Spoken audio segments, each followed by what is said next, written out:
So we are revising the portions, isn't it? Yes, sir. Then causes of variation, what we saw already, that is modern theories of evolution. Huxley's modern synthesis of evolution, factors for variation, that is gene mutation, change in chromosome structure and function, genetic recombination, natural selection and reproductive isolation, migration and hybridization. In that, gene mutation, change in chromosome structure and function and hybridization, these are the genetic variations, whereas whereas a natural selection and a reproductive isolation or environmental process. Then causes of variation, that is environmental condition, that is heat, cold, enemies, food. This may be the environmental conditions for the variation.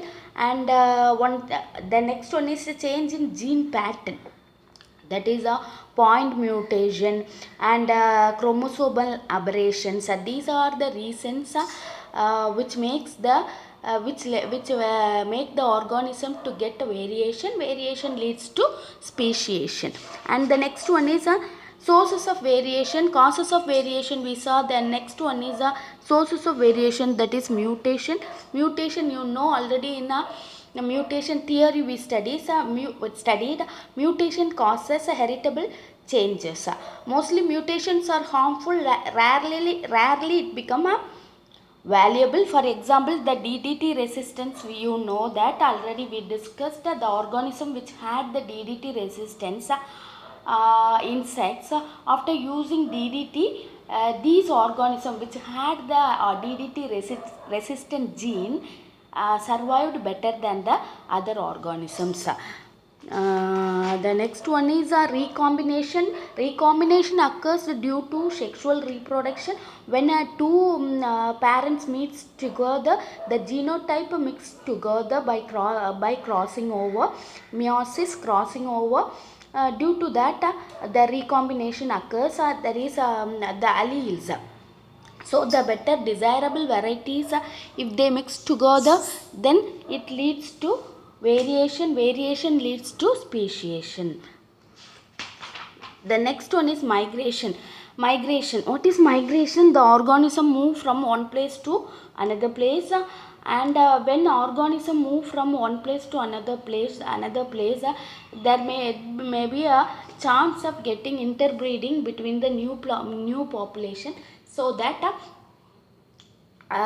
it leads to variation leads to speciation. And next, genetic drift. Genetic drift describes change in gene frequency within the population occur by chance. Gene frequency they get changed. And probability of losing the allele from a small population by chance is much greater.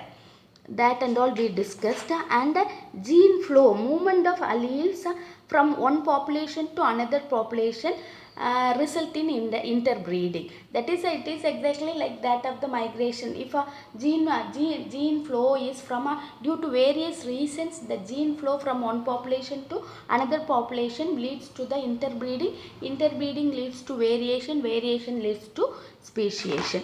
And next, natural selection. The types of this is a very important question.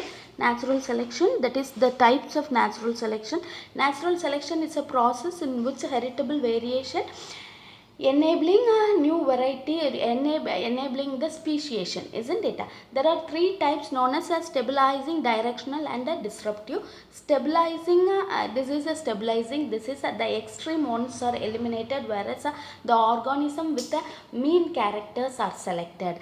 The second one is directional.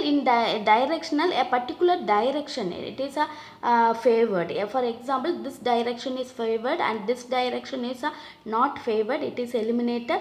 The organisms with the mean characters gradually it gets the adaptive characters of this direction which is selected. And the next one is what are disruptive selection. In disruptive selection, both the extreme characters, extreme organisms are selected, the mean ones are eliminated. So the extreme ones are selected. This is called disruptive selection. This is very important examination point of view. And the drawbacks and criticism of Darwinism already we know. That is, immediately after Darwinism you must study the neo-Darwinism, that is criticism, and because of that criticism new modern changes would take place in Darwinism, and neo-Darwinism was constructed.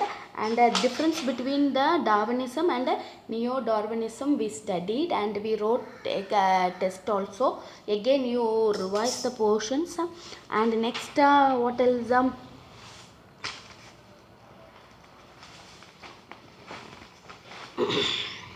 Yeah, next factors affecting Hardy-Weinberg law.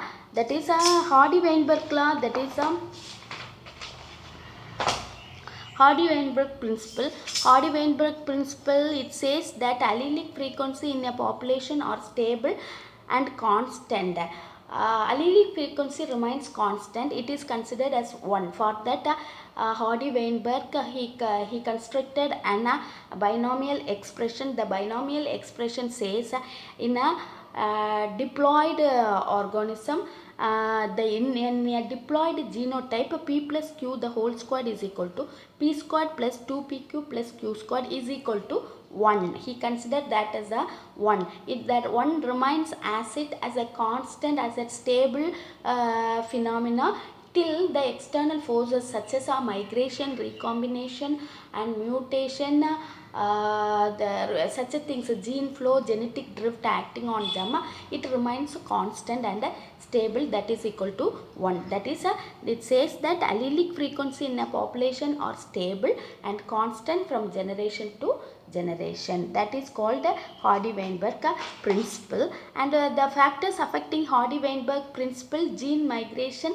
genetic drift, mutation, natural selection and genetic recombination. The next one is founders effect. The organisms move from one population to the another population. So in this population, this gene pool reduces, whereas here the gene pool increases, so that the organism which move from here is called founder. This effect is called founders effect. And bottleneck phenomena, due to the population crash, due to the epidemic disease or flood or any natural calamities or migration, the gene pool may reduce suddenly. That is what is called population crash. Due to population crash, the population reduce, and after that when favorable condition comes, the population increases. That is what is called bottleneck phenomena. So then industrial the different some examples of natural selection we saw. That is industrial melanism. You know that what is industrial melanism, the notes given, you just read that. And sickle cell anemia, antibody resistance, these are some examples of industrial melanism. And human evolution, the human evolution table, I asked you to study the human evolution table.